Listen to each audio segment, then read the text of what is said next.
Hello everyone. Today we are going to talk about film and ethnography and ethnographic research.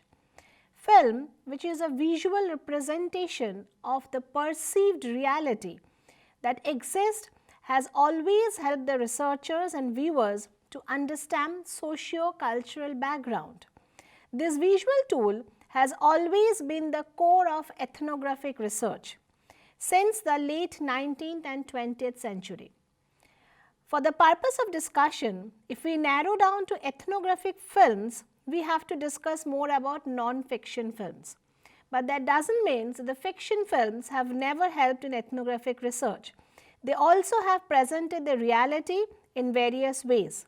For visual anthropologists and sociologists, ethnographic films pay a dominant source and authentic account of the documentation of culture and societies specific of that time. So today we are going to talk about how ethnographic research and films are well connected with each other.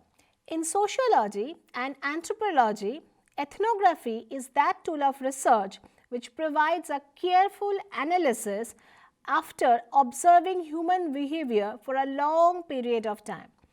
The most important part of ethnographic research is the field work.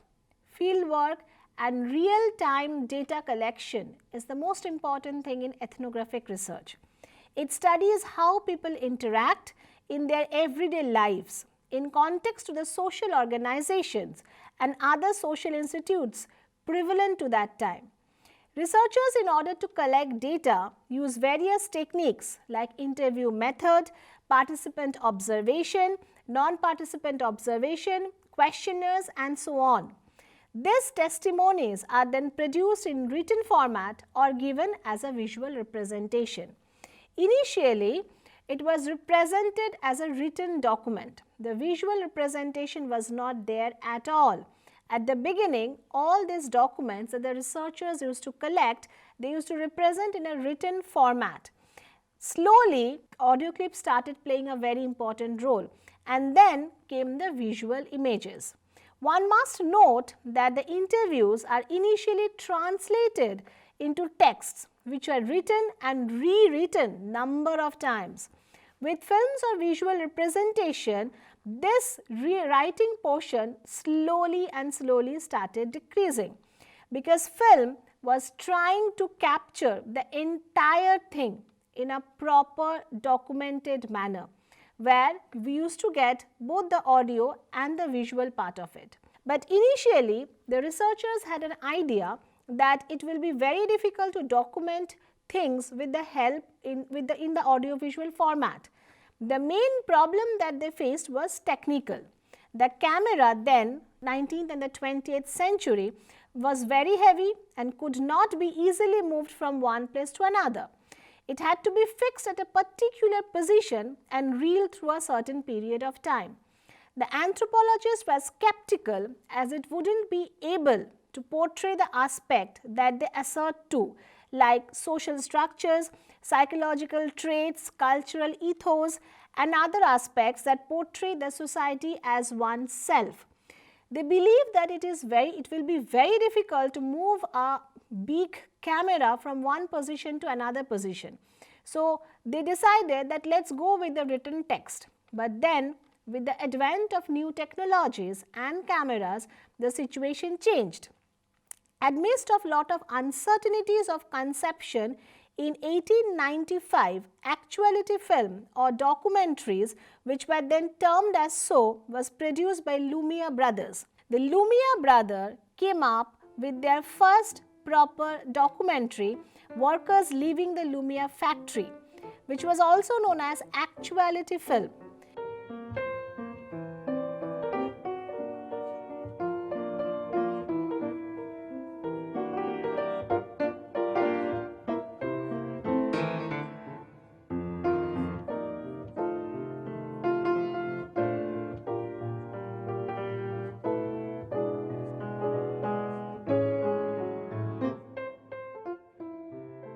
Following this in line was Felix Louis Renaud, who attempted to document a wall of women making ceramic pots without a wheel. Slowly and slowly, with the help of technical advances, the film became a very important part of ethnographic research. Gradually, as visual technologies improved, anthropologists started clicking pictures, following which came in the motion pictures. As an ethnographic study, the relationship between visual representation and anthropology can be carefully analyzed post 1800 as technologies in photography advanced a lot during that time. Margaret Mead and Gregory Bateson explored the possibilities of video and photography as a form of anthropological investigation for their fieldwork in Bali. They made photographic sequences and edited short films with voiceover, commentary and a lot of analysis. In this manner, Mead and Bateson were able to produce a systematic manner of studying human non-verbal behavior and bodily movement. Mead believed that cameras not only help in recording dialogues but provoke meaningful performances and disclose the crude realities of social life. The observation of body motions, facial expressions, nuanced glances, tone of voice and speech pauses which normally elude textual ethnography depict such intangibilities in a much better way. She tried to see that when we are just copying the data that we are collecting from the respondent in a written format, we were not able to capture their body movements, their gestures, their eye movements and all. Rather, when we are capturing it with the help of a camera, then we can actually also check how the person is behaving, what are the gestures of the person, how the eyes are moving. So, this non-verbal communication can also be a very important part of ethnographic research. The films do not just capture the visual reality, it also conveys the sensorial components of anthropological information to aid in the process of understanding and investigations in the fieldwork. Bateson and Mead's contribution to use ethnographic films, videos to add more clarity and authenticity to their textual analysis marked the stepping stone towards the use of ethnographic films in academics. Since then, films and photos are considered as major research tool by ethnographers. So, this person is always remembered as one of the most important pioneer who showed that films can also be used for doing ethnographic researches. In 1920, the Department of Anthropology in Harvard University helped Path brothers to shoot in the Land of the Head Hunters, which was produced by Edward Curtis.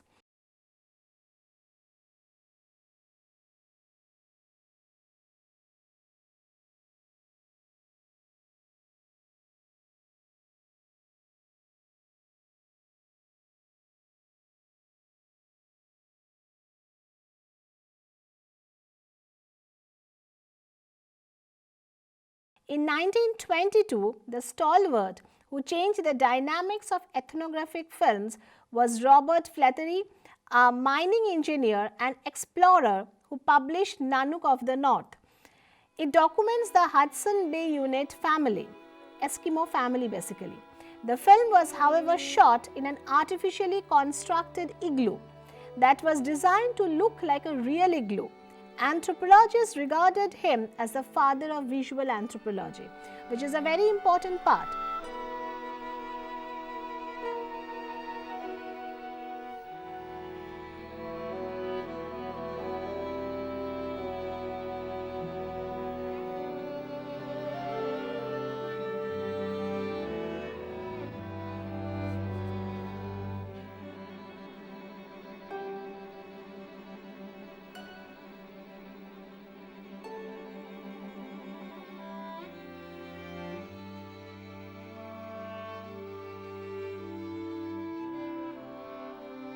If we go back to the early 20th century, we see with the limited technologies available, the researchers, the anthropologists and the filmmakers, they tried their best to get film and ethnographic research together to show the whole world how the human behavior are evolving with time, to document the culture and the activities of the human life.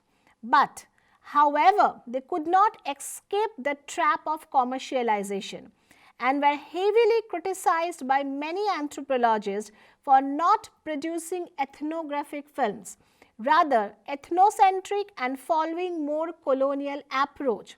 This included films like Shang, made by Cooper, which highlighted the social life of the people in Thailand and tried to manifest the white men as superior to the natives. These films were considered to naive portrayal of culture, not something that the anthropologists abide by. So, along with a lot of merits, the demerits were also there. Some people, they tried to use this film in depicting wrong side of the culture which were not accepted. So, what happened slowly and gradually, the ethnographic film and its acceptance in the research started going down.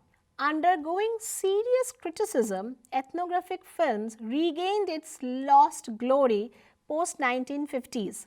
Institutional efforts were made to acknowledge visual anthropologists, their research contribution and work. The International Committee on Ethnographic and Sociological Films, affiliated with United Nations Educational, Scientific and Cultural Organization, that is UNESCO, was established in the year 1952. The films, there were a lot of films which were sponsored by Harvard University, which tried to regain the lost glory of ethnographic film. One of that was done by the Harvard University as a part of their research expeditions. Along with this were David and Judith MacDonald's Tukrana Conversation Trilogy and Timothy Ash Yomani series, as well as Jean Roche collaborative shared anthropological films like Jaguar 1967 and Moi Un Noi. These films were shot in an observational style.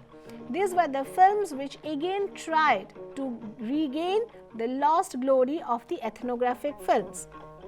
Le berger l'âme, le pêcheur il l'eau et Damouret le galant se retrouvent chaque semaine le dimanche au marché d'Ayoru.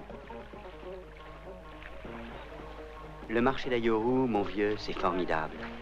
C'est là que se rencontrent les gens des pâturages, les gens du fleuve, les gens des îles. C'est au marché que tout se décide. Les mariages, les aventures, les guerres, les voyages. These films which I was talking about was actually done in observational style. Here the filmmaker takes the position that the presence of the camera has no effect on the subject. This method was also known as the fly on the wall method. The truth of the cinema was the prime motive and not that of an objective reality that is out there ready to be apprehended. This style of filmmaking was introduced by the cinema verite movements. The reality here was projected in a manner that nothing looked provoked by the camera. Everything was improvised, collaborative and reflexive. It was an objective scientific approach and formed a great subject for further research. Technological advancement helped these filmmakers to use sound and long shots, which made this an important source of anthropological research. However, this was in stark contrast to earlier films where the truth was depicted as it is in the film. As visual technologies improve and audiovisual presentational strategies evolve with time, filmmakers wanted to portray that reality doesn't exist without problems, and the reality we perceive is only one version of it. This is thus the most self-aware mode. Its reflexivity makes the audience aware of how other modes assets to construct the truth. The concept of reflexive anthropology openly acknowledges the filmmaker's role in influencing the filmmaking process. Flag bearers of this style were the 21st century filmmakers David and Judith MacDonald and Melissa. In this, the filmmaker did not have the complete autonomy of what was portrayed on screen. They showed rather than told a specific thing about specific people. They portrayed a deeper truth about the cinema, which failed to upload at many times. The film was constructed consciously such that these films form the basis of analysis wherein the researcher has the power to depict and portray his or her understanding in a specific manner. So, when the western part of the country is developing films which are actually helping the ethnographic research, India is also doing that. Now, let us see how Indian film and ethnographic research are connected with each other.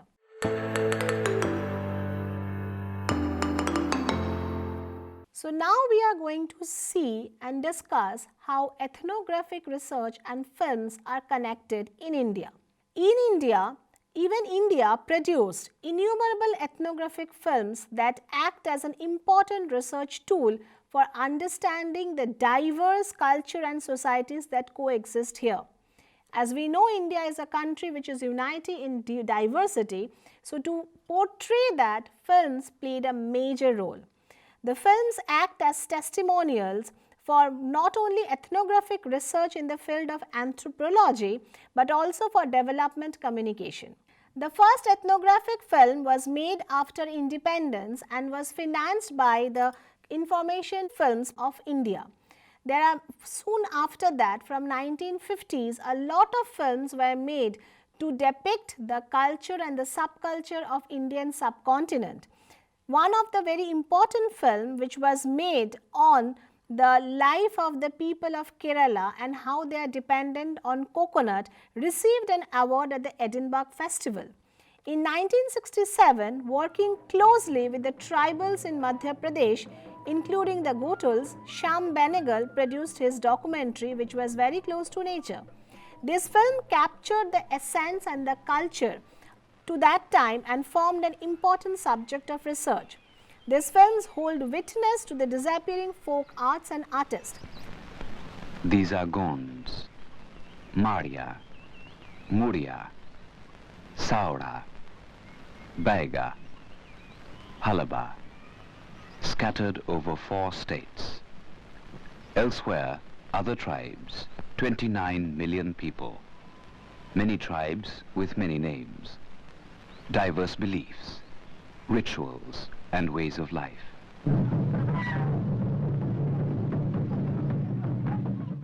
Manikal in his film The Puppetries talked about the puppets of Rajasthan, which is a very important folk art which is slowly and gradually disappearing. So that people doesn't forget about them, this kind of things were done. There were many films which were made on the folk artists of Western India as well. Post 1990s, the impetus in producing ethnographic film increased greatly. This includes Charu Kamal's Hazarikas, Men Teris of Assam, which talks about the tribes of Assam. This film do not just capture the visual reality, it also conveys the sensorial component of anthropological information to aid in the process of understanding and investigation in the field work. So, when you are, let's say you are doing a research on the people of Assam or on the people of Kerala, or you want to do a research on the puppets, how it started, how it originated in Rajasthan, you just can go and check these films. These films will give you a very important and rich source of information, authentic information which we actually need in research process. So, these films not only are depicting what is happening exactly, but is also a very rich source of documentation. And now almost every university has accepted film as a very authentic source of information for the research process.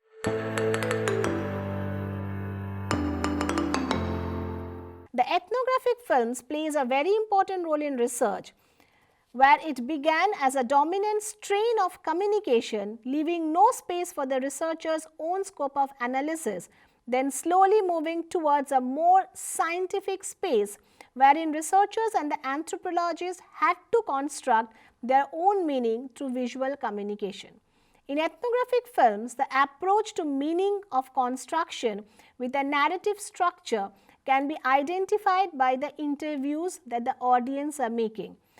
There are many people who argues that ethnographic research cannot be done properly with the film.